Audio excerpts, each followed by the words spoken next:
Help! My toddler is walking pigeon-toed!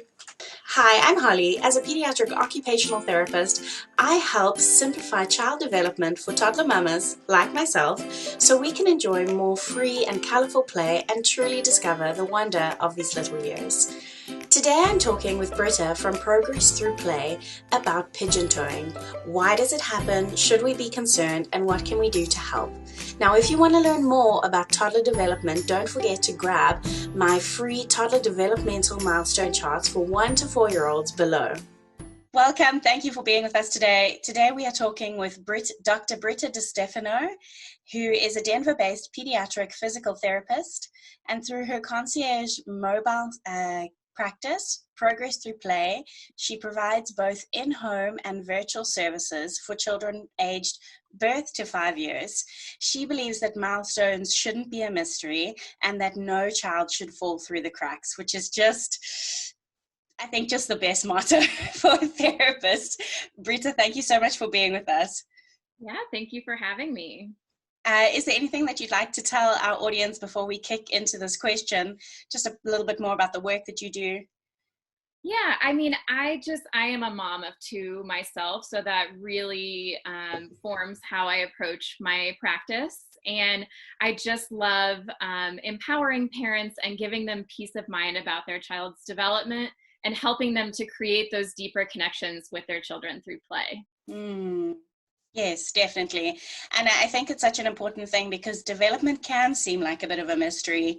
Like somehow that like first to 12 months, there's a lot of information about it and you can feel like, okay, we know crawling is a thing, we're getting there. But then after that, it's just like, what, now they're a human, like now we have to focus on education, like where does development fit into this all? So I really appreciate the work that you do. Thank you. And today we are talking about a question that came in from my audience. And the question is about a 2.5-year-old boy who is walking pigeon-toed, and his parents are a little bit concerned about him walking slowly and not running yet at 2.5. So do you want to kick us off with just explaining what that really means, pigeon-toed walking? Sure. This is a great question because it's kind of multifactorial. There are a few things that can contribute to what we see as quote unquote pigeon-toed. So being pigeon-toed is typically someone talking about their child with their toes pointing inwards, right? And the actual, alignment and anatomy of that can come from 3 different things. So first would be that just the front part of their foot is actually turning inwards, and we call that metatarsus adductus. These are going to be big words. Yeah. Basically, it's coming from the foot. The next possibility is that it's coming from the shin bone, actually kind of twisting inwards. So that would be, it was coming from the area below the knee and turning the lower leg and the foot inwards. And we call that tibial torsion. And then the third possibility is that it's coming from the upper leg and the femur, and we call that femoral anteversion, where the entire leg is turning inwards. Does that make sense? And it would look really quite different, right? Right. So, especially to a trained eye, you'd kind of see a bit of a difference there. Exactly. So a pediatrician, physical therapist, orthopedic doctor would all be able to kind of look at your child's alignment and be able to tell where that inward rotation is coming from. And those 3 things we kind of see naturally in our children's alignment across the spectrum of development, in terms of those things are age appropriate at certain times. So when babies are born, they're all squished up and their feet are kind of rotated in. And so we do see a little bit of that kind of inward turning of the feet. And then as babies start to weight bear and stand up and start to walk, we see a little bit of that tibial torsion still there. And then as they grow, all that stuff just sort of starts to work itself out. So it is actually appropriate to see those variations in alignment at certain stages of your child's development, if that makes sense. Definitely. And it's also one of those things that are a bit like it's a bit, as parents, we can so often base our child's development, the mystery of the milestones, on what we see other children doing. And this one is like, it's a bit of a individual body type thing, right? Like not every child will necessarily have it as much as another child at that same age, but you kind of just have to go based on your kid, right? Exactly. And because each child is reaching milestones at a different age, you know, we have these ranges of what is typical in terms of children meeting milestones. So also it's very typical in children who walked a little bit later to still show some of those alignment differences a little bit later than a child that, say, started walking and weight bearing super early. So we do give our children kind of this leeway in terms of before we begin getting concerned necessarily about a certain abnormal alignment, to give their bodies time to kind of work out all of those things from Definitely birth on up. I love that. And I think development is also super holistic, right? Like you don't just look at like one, like how the 1 foot is or something like that. So can you tell us a little bit just generally then in that age group of 2.5, because there's some other things in the story as well, but this age group of 2.5, what would we be expecting to see in terms of their gross motor skills or balance, coordination? Like how should they be moving those bigger parts of their body? Right. So 2.5-year-olds, we've probably now been walking for at least about a year, right? So we've kind of honed our walking over all different kinds of terrain, up, down, you know, sideways and that type of thing. So now we can start getting faster. So we should start to see those kiddos, it may not look pretty, but running, right? They're also starting to jump at this age, which is just so fun and cute. But toddlers jumping is one of my favorite things. Absolutely. Practice and work on. And yeah, so they're starting to explore a lot of climbing, like being able to kind of climb up and go down a small slide, jumping, being able to navigate stairs at this point.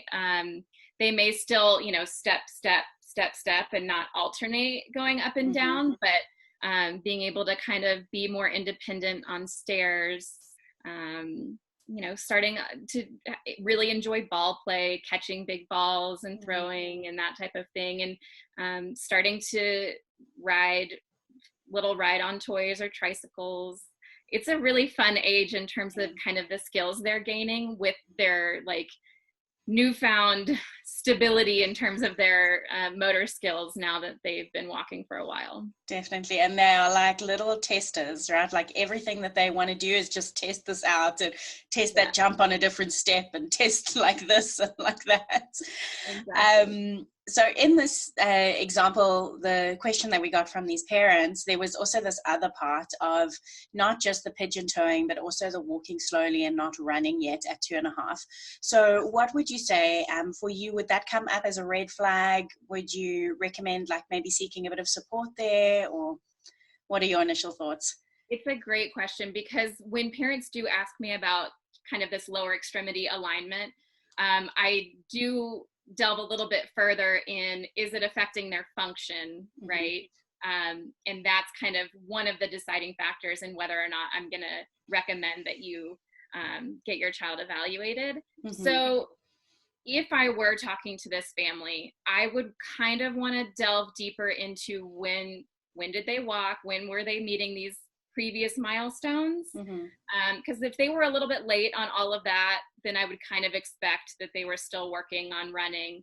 But if that child walked kind of between 12 and 16 months and is still having some issues with, you know, balance or coordination in terms of running and some of those other gross motor skills, I would recommend just having some eyes on them and getting an assessment to look at them holistically to see if there are any of those other skills that are kind of also delayed, and kind of the why behind it. Is it, you know, some low muscle tone? Is it, you know, a coordination issue?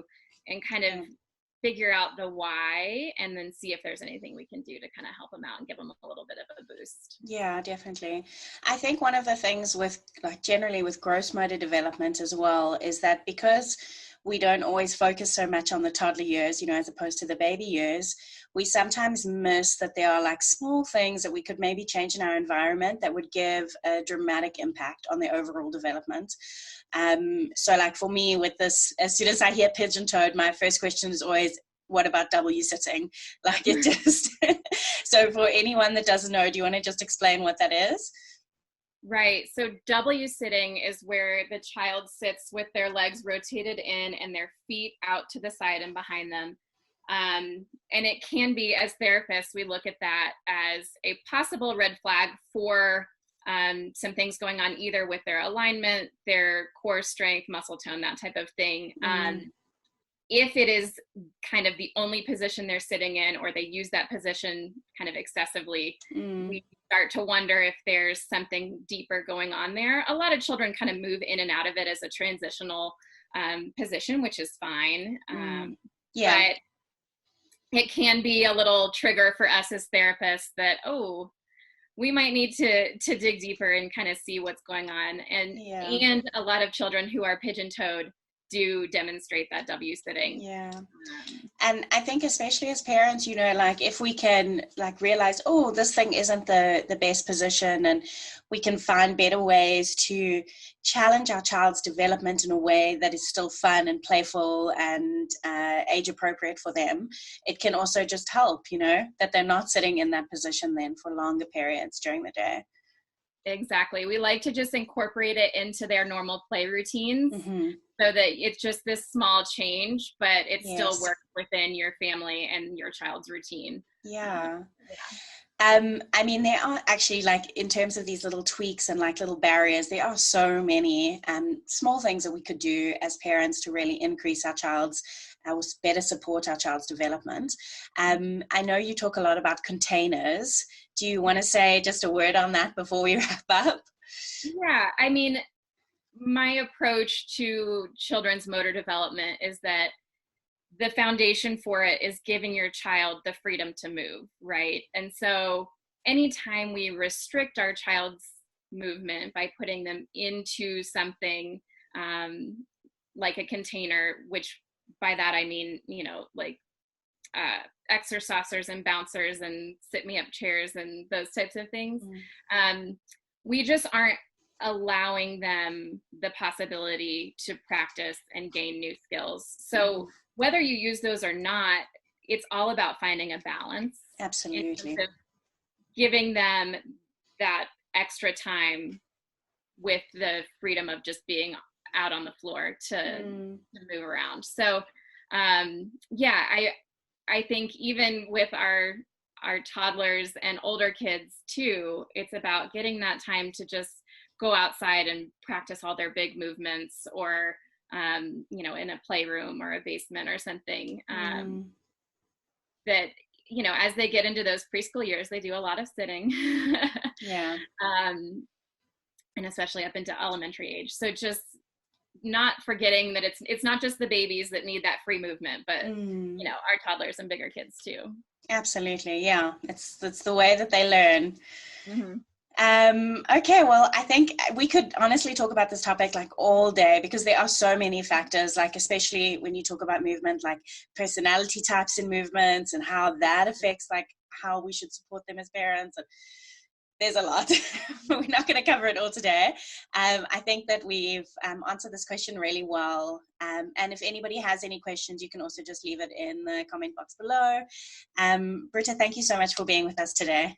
Yeah, thank you for having me. And you can also find all of Britta's links and go and check out her wonderful Instagram page, which is Progress Through Play, for a lot of ideas about how to best support this development of toddlers and birth to 5, really. Yeah. Thanks so much. Thank you. Bye.